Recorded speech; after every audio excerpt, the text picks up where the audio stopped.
Welcome to Cocktails Over Coffee, a podcast that spotlights truly inspiring individuals that have taken a leap of faith by leaving their corporate careers, otherwise known as their coffee, to pursue their passion, otherwise known as their cocktail.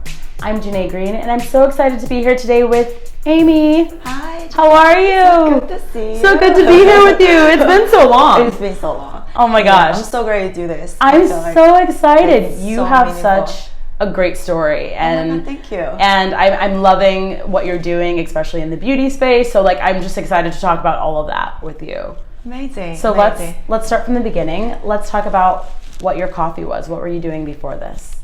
My coffee. I always drinking fresh brewed coffee. Yes. Yeah. That's how you take your coffee. I took my coffee here, and you can find anywhere.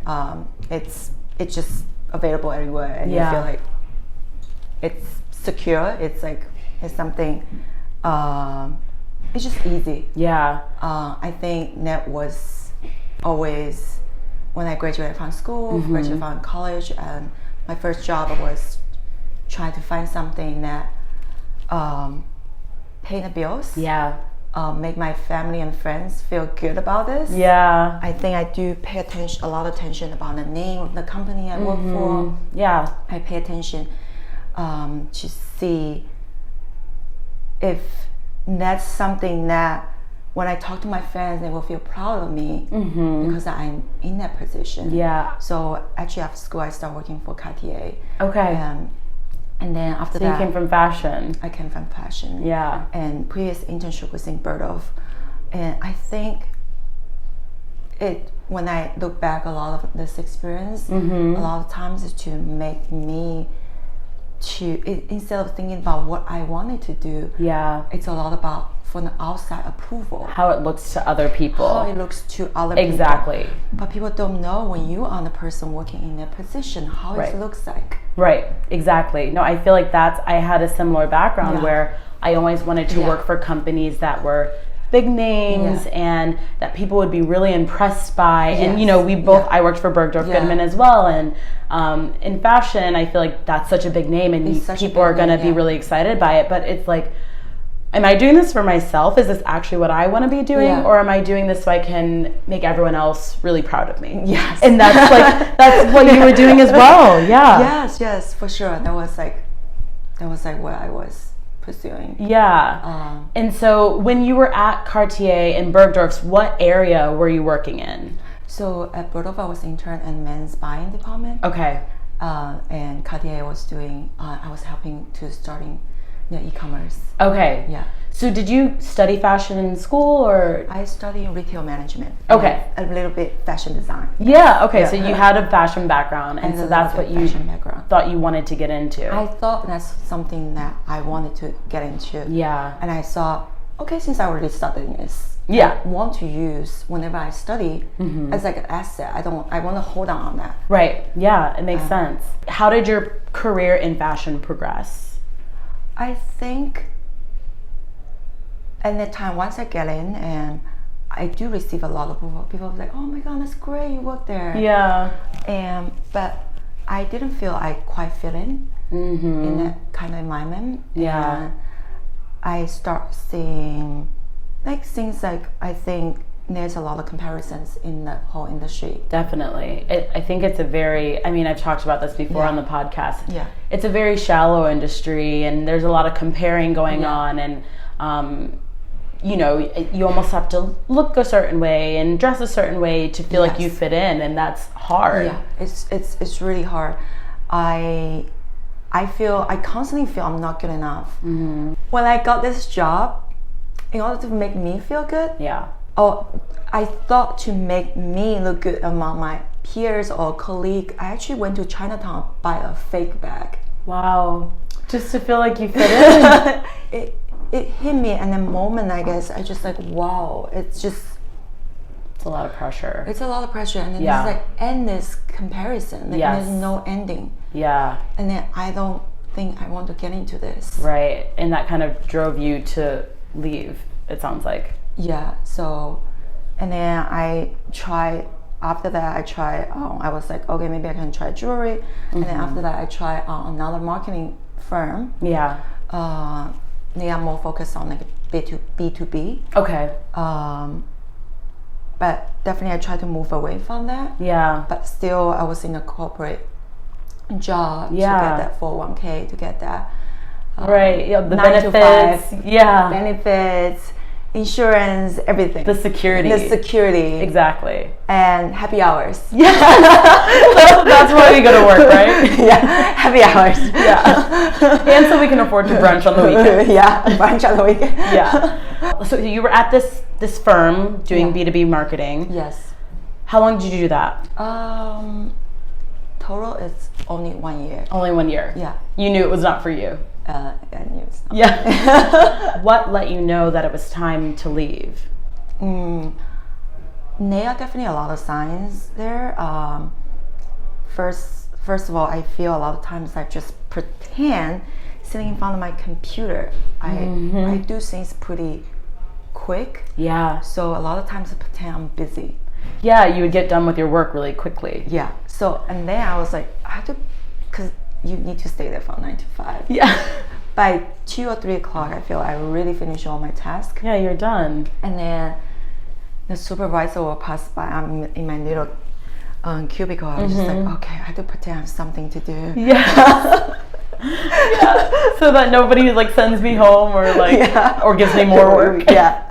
I was like, okay, I'm not good at doing this. Yeah. Yeah. But do you think that you were like almost too good, where you were just working too quickly? Like it was too easy for you, it sounds like. It's quite easy. I think I couldn't see myself being in that position for too long. I feel like it's not challenging enough for me to learn and grow. Yeah. And I just cannot imagine in next couple of years I'm doing the same thing. Yeah. And within the firm, I did speak up. I was like, hey, I would love to move to a different position, to be a project manager or something. But I think the voice didn't get heard. And then I think that was half a year within the company, and then I think that's the time I start having. Yeah. I start talking to other people. Yeah. Just go out and see what's out there. Yeah. I feel that's like the step one. I think a lot of people. Yeah. A lot of people were doing the same. Just go to networking events. Yeah. Get to meet other people out there. Exactly. When you went to see what was out there, what did you find? So I think one of the things, I don't know where did I learn, is someone told me you don't limit your learning just by talking to a certain group of people. You can learn from everyone. Yeah. So I always have this mentality, like talk to everyone. So I was very random. I was talking to one of my classmates from high school in China, back in China. Yeah. And she actually worked in the nail salon as a nail specialist. Yeah. So she just described the industry, like how problematic the industry is. Yeah. She didn't get enough working hours. It's like very seasonal. Right. And I was just like, oh, why didn't they just give everyone a fixed schedule? Why don't they just... That makes the most sense, right? So I just asked a lot of questions. I don't know why and what. I just like, oh, it's opportunity. If it's the problem, there's opportunity out there. It's just like you saw white space. Yes. I was just like, okay, I've never been to a nail salon before, but doesn't matter. You had never been to a nail salon before? I've never been to. No way. I do nails at home. Oh my gosh, that is incredible. No, I've never been to a nail salon. Okay, so you were like, there's an opportunity here. Yeah. My friend who works in the nail industry is having frustration. So how can I fix this? How can I fix? So for anyone who wants to switch industry, trust me, there's a lot of opportunities out there. Yes, can do it. Specifically in beauty and in nails, right? Yes, specifically. Yes, definitely. There's a lot of opportunity. Right. So I start going to nail salon. Okay. For the first time. I start going to different nail salons to learn what they are doing, what they do differently. And over time, it just become costly. I was like, oh my God, so expensive. So expensive. I mean, for someone who gets their nails done like every 2 weeks, it adds up. It adds up. I was like, I cannot keep doing this. Right. So I found a way. I found a cafe across the street from a nail salon. Okay. And then there's all glass. I just sitting in the cafe, buy a coffee, just watching them for 2 hours.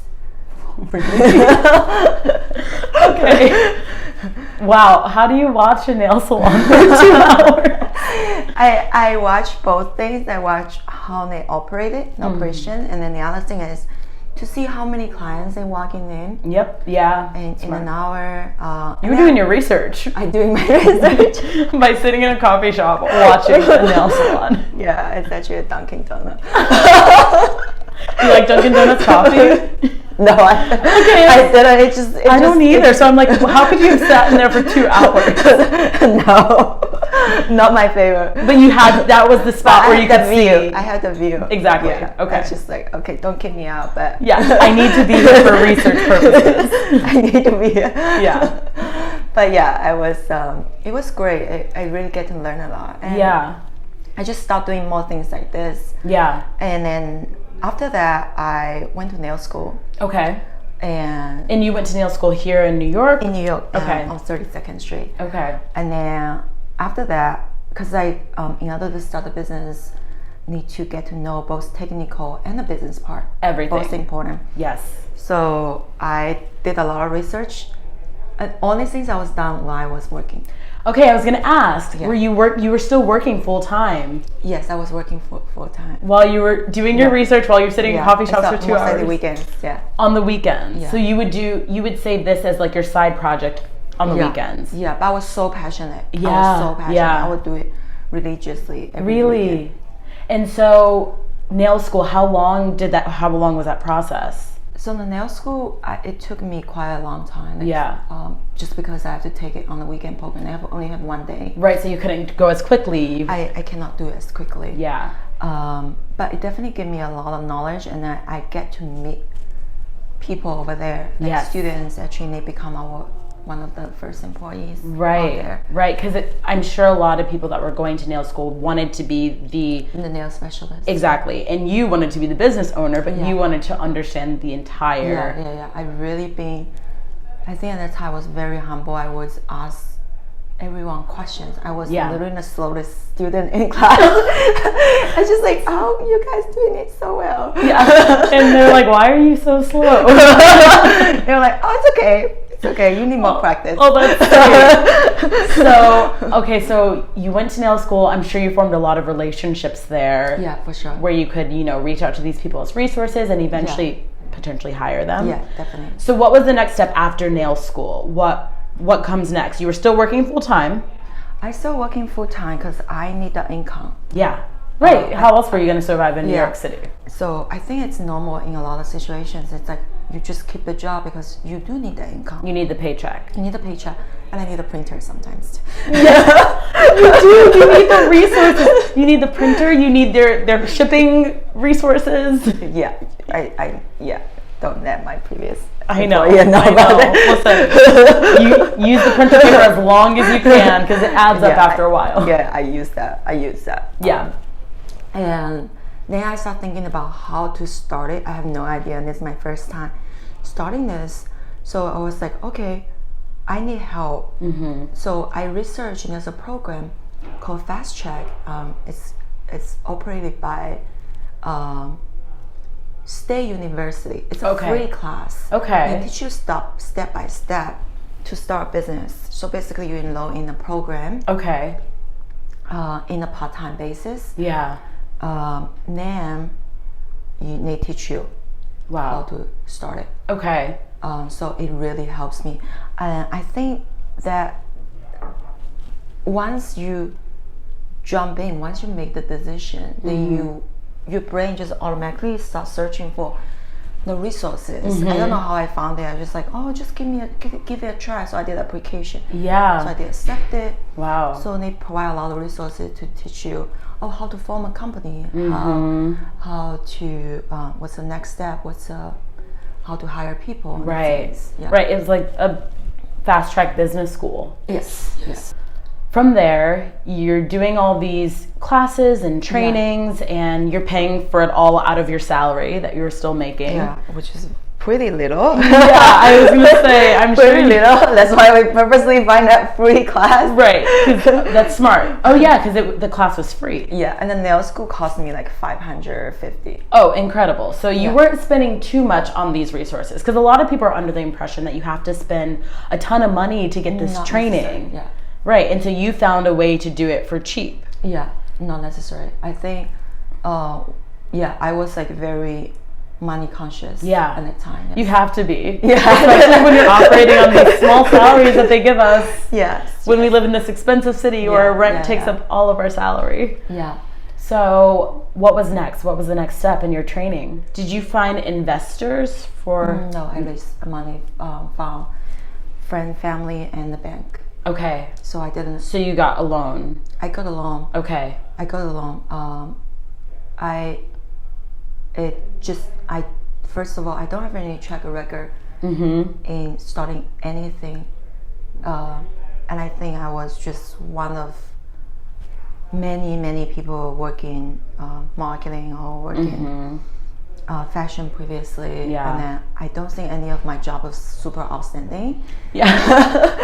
Which is totally fine. That's fine. Totally fine. It was a learning experience, It was a learning experience. And I did try to talk to a few people or friends and family to raise funds. Yes. And then always they were like, you don't know anything about nails. Right. They're like, why are you doing this? I think the first question they would raise is like, oh, you don't How did you answer that though? What was your answer to them? I think I will answer them just because I didn't know, so I'll pay extra attention to that. And I actually went to nail school. I got my license, and I totally understand your concern. Yeah. And however, I think I wanted more than anyone else in this room to be successful. Yes. Because I put everything on risk. Yes. You put a lot of time. Yeah. You put some money. You put a lot into this vision that you had. Yeah. I don't have a plan B. Yes. If you have a plan B, plan A will never work. You have to stick with plan A. Yeah. And that's what you did. And that's what I did. And so you got your family and your friends on board to help a little bit financially. Yeah. You got a loan. Yeah. And then you decided it was time to leave your job. And I decided it's time to leave the job. And then, I finally got approval from the landlord. It was so difficult. And then I said exactly the same thing. Yeah. Because nobody would trust me. I can do this. And so how did you find that space? I mean, you have a beautiful space and a great location. So actually, I started the nail salon twice. Mm-hmm. So that was in 2012. I started a few nail salons by then. Okay. So at that time, I don't have any experience. So I think that's a great suggestion maybe for some people just starting. Yes. I make 40K per year. Yeah. And it seems like nobody will give me anything or trust me I can do this. Right. Literally the landlord was just like, I guarantee you're gonna fail in 6 months. Wow. And it's not enough money to pay for a realtor. Right. But I went back to them. I was like, no, trust me, this is my plan. And then in the end, I think we just have to speak from our heart, just like why we do this. Right. It just means so much. Yeah. Like, I can quit my job and I'm going, and I don't have any incomes, but I'm gonna put everything here to make it work. And I'm gonna succeed. And I don't think about it's gonna fail. I literally say this, I don't think it's gonna ever fail, because I think business fail is only because someone give up. Yes. I will find a way to make it work. Always. And I don't know why, and I just say, okay. Wow. Well, you convince them enough. I think that. But it's more like on an emotional level. That's how you convince them, though, with the emotion, with your passion. Yes. They saw that you weren't just doing this to make some money or to they saw that you actually had a passion for this, and you had your everything. Yes. In this. Yes. And I think that that's probably the only way that you were able to convince them. Yes. And then a few years later, I sold all the shops, and I went back to business school, and I started Sundays, and I do it again. It's never be easier. I feel like every time you start a business, it's just never be easy.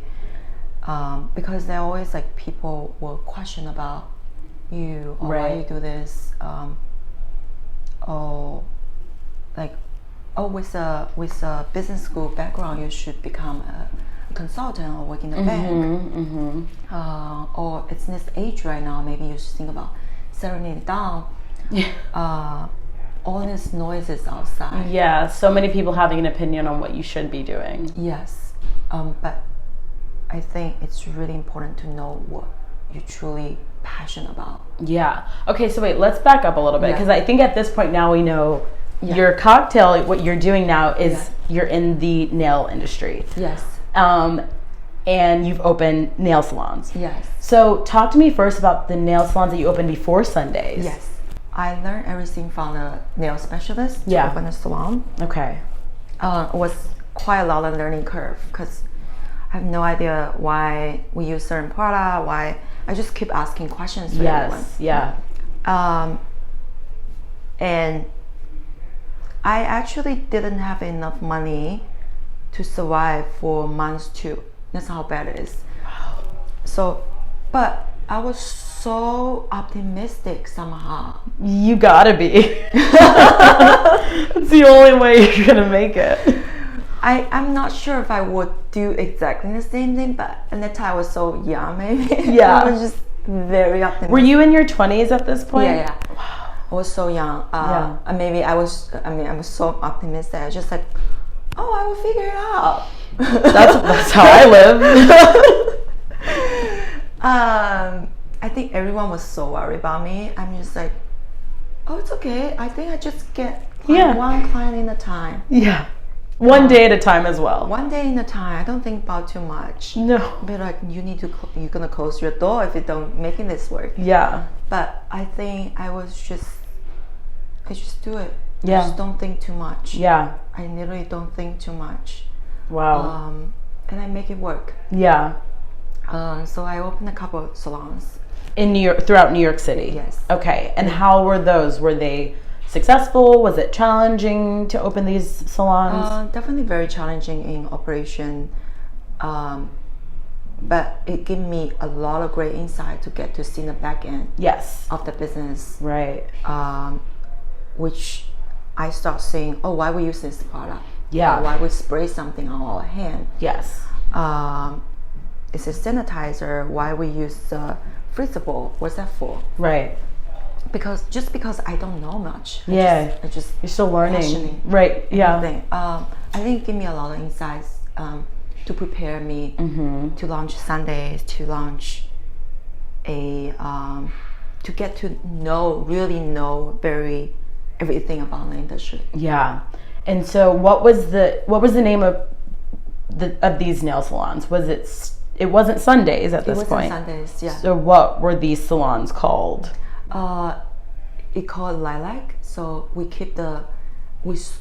I sold them, but I think they still keep the same name. Was there one on 110th Street? Yes. That's the one right by my apartment. Oh my god. I've gone there. Oh my god. That's so crazy. Yeah, that was one of your salons. Yeah, I saw them. Wow. I saw them a few years ago. Okay. Yeah. Incredible. So Lilac was your old brand, and then you sold it. Yeah. And then when was Sundays born? And like, tell us about Sundays. Sundays is one of my favorite salons in the city. You. Yes. Thank you. How was that vision born? I guess working in my previous salon definitely gave me a lot of insights because I really try very hard to get to know the client. Yeah. And I noticed when clients come to the salon, they just need time for themselves. It's not necessarily get the nail painting. It's like a getaway. It's a getaway. Getting your nails done is therapeutic. Yeah. It's a getaway. It's like an oasis. Yes. And which inspired me to create guided meditation with the manicure. Because when you talk to moms or people work whole day, they were like, I don't want to talk to anyone. They just want to be silent.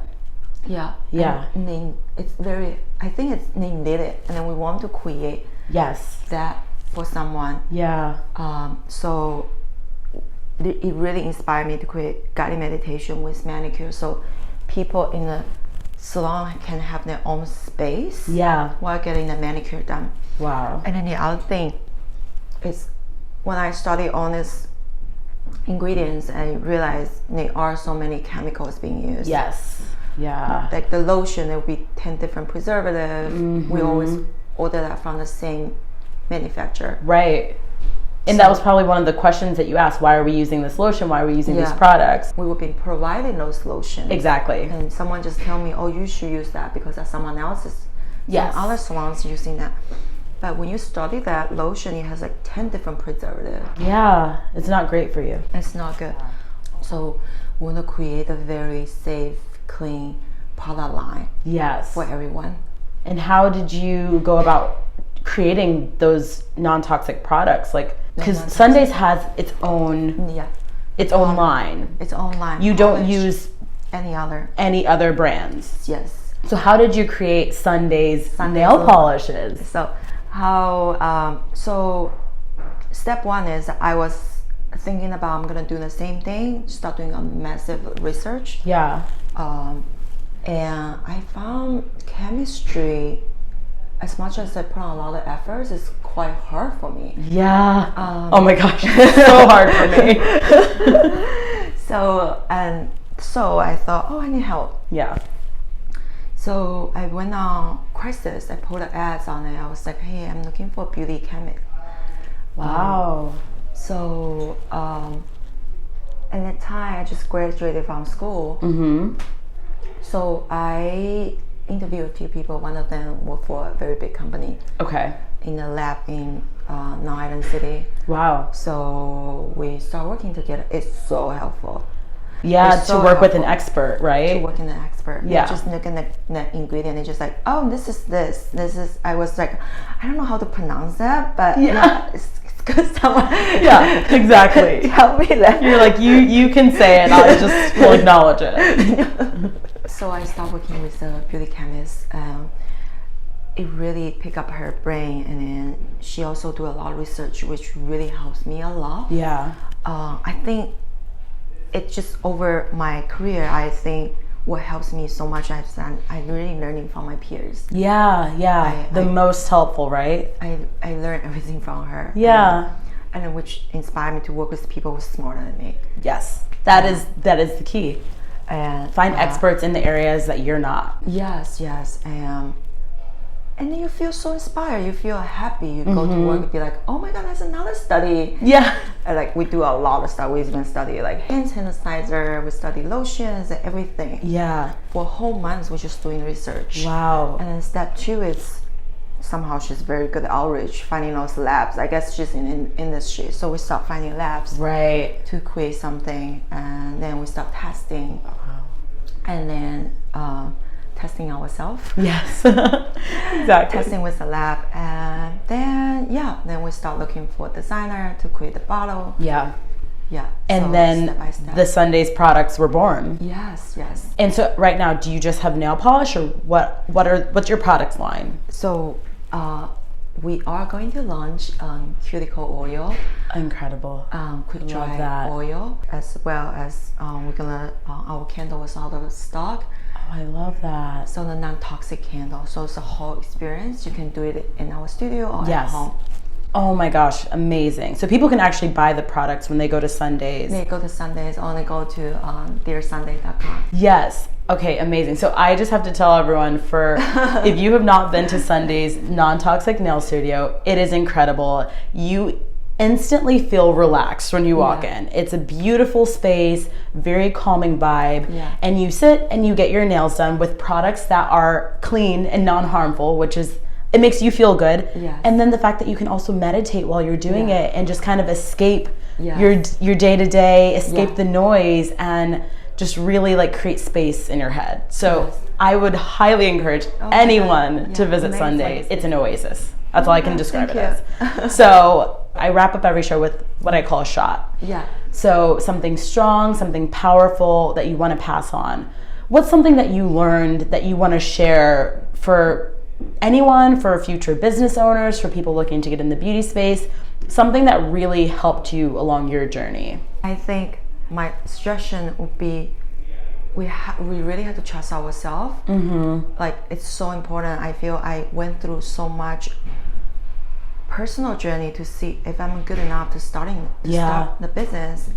Why me? Right. That struggle is constant. I think I spent a whole year just thinking. Wow. Just kind of like figuring out if you were good enough. Like soul searching. Like, should I start a business? Should I start a product? I think before that was a whole journey of struggling and thinking why other brands couldn't start something similar. Yeah.